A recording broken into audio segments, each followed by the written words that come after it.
E assim, na prática, doutora, só para as pessoas saberem, como se dá, por exemplo, a intervenção, como se daria a intervenção para um bebê? Eu vou partir do contato ocular, tá? Que é o primeiro marco zero, né? Marco zero do desenvolvimento infantil. Precisa olhar no olho do outro. Se isso não acontece, precisa acontecer para que outras habilidades possam acontecer. Então, por Sim, exemplo, é um bebê que não olha no olho do outro. Eu preciso que ele faça isso, né? Porque, como eu falei, esse é o marco zero do desenvolvimento. Então, eu vou trabalhar com essa família ou com alguém dessa família, com um membro dessa família, que vai aprender a olhar o comportamento dessa criança junto comigo e aprender estratégias para que ele olhe no olho. Então, isso vai desde as coisas mais simples, né? Colocar um brinquedo que ele quer aqui, entende? E meio que obrigar esse bebê a cruzar o olhar com o olho de quem está fazendo essa atividade com ele, né?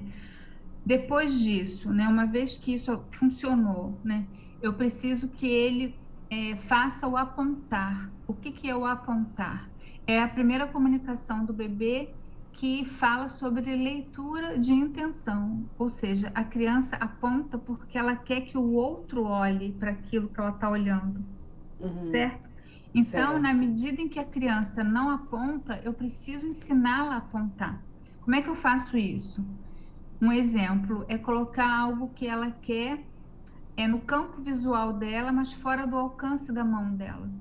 Então, ela vai olhar para aquele objeto e ela vai fazer algum tipo de comunicação com o adulto para que o adulto pegue aquilo para ela. Entende? O que que é isso? É triangulação do olhar. Ela vai olhar para o objeto que ela quer e vai olhar para o adulto. E quando isso se repetir, o adulto vai entender que ela quer aquele objeto, vai lá e pega, né? Veja, tudo isso que eu falo é sistematização de coisas que a gente aprendeu com o desenvolvimento normal. Com Porque a criança certeza. normalmente faz isso. A gente não ensina para a criança típica a fazer isso. Ela faz, enfim, porque ela Naturalmente. naturalmente. O que a gente faz na intervenção com bebês é sistematizar algumas coisas que a gente aprendeu com o desenvolvimento típico e precisa ser replicado com ela para que ela consiga fazer, né? E aí, bom, tem o apontar, depois tem responder ao chamado do nome, que também é muito importante, né? Essa criança A dentro do identificação, espectro, né? Ter a identificação. exatamente.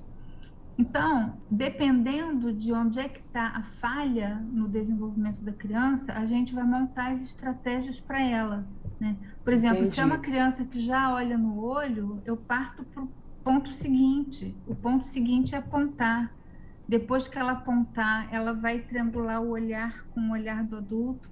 Depois ela vai começar a entender as palavras que a gente usa para se referir aos objetos. Depois ela vai falar, entende? E depois construir pequenas frases com duas palavras, e, enfim. Então, o rumo que a gente tem De que repente fazer, pode se acostumar, né, a não se afetar tanto com a luz, com a luminosidade e com os exatamente, sons, que a gente sabe que é, a pessoa é, que tem que está no essas, espectro, ela tem essas ouve muito mais desintegrações, alto. exatamente, né?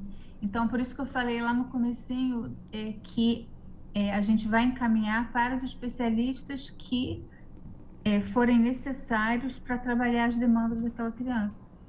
Então, eu sou psicopedagoga, mas assim, eu trabalho junto com fonos, junto com TOs, né, que são Sim, terapeutas tem que ter uma ocupacionais. equipe. Por quê? Porque tem coisas que não são da psicopedagogia ou da psicologia, né? É isso que você falou que é muito importante, né? A desintegração sensorial que eles apresentam, os terapeutas ocupacionais têm técnicas específicas para trabalhar com isso, né? Para fazer essa dessensibilização e permitir que essa criança tenha uma vida mais confortável, né?